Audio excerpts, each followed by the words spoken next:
And it's the same advice I give in lots of my other videos, and it's the one I teach in my program as well. The first tip is to just collect keywords for the topic that you're about to study. In the real world, when you're trying to study something, you've got important concepts and terminology and new information scattered all over the place. It's in your lectures, the lecture guide, the textbook, videos. It splits our attention.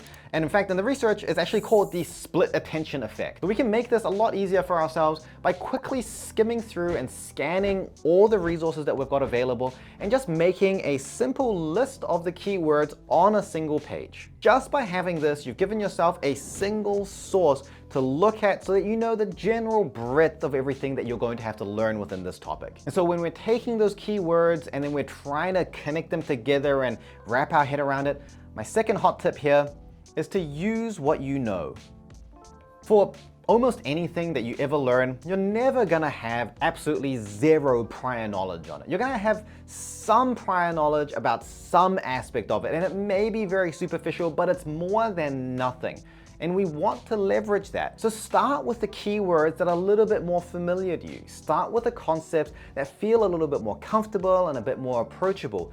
You may know that there are a couple things that are already related and linked together. Start with that. Put that down as your first overarching scaffold.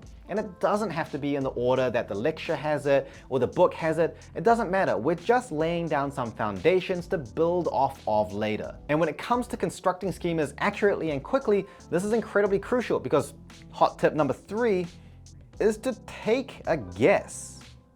When you're making your first schema for a new topic that you haven't studied before, you're not going to be accurate. You're not going to know if for sure these things are connected in this way, and you're not going to understand every single keyword because we haven't spent much time reading or studying it yet.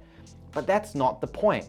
These relationships might be what some of these keywords might mean, how they might come together and influence each other and create a network. Because once we've got that and we've got it on paper, we can look at it. And it's much easier to track our thoughts. We can always change it and correct it, and we should be doing that as we study more. The biggest mistake I see people making is that they'll go into every single keyword in a lot of detail straight off the bat. We don't need to do that. And in fact, pillar number 3, which I'll talk about later, actually is dedicated to helping you cover all of that detail. You're not gonna miss it, don't worry. If you jump into that detail too early right now, you're just gonna get overwhelmed, and it's just gonna make the entire learning process unnecessarily difficult.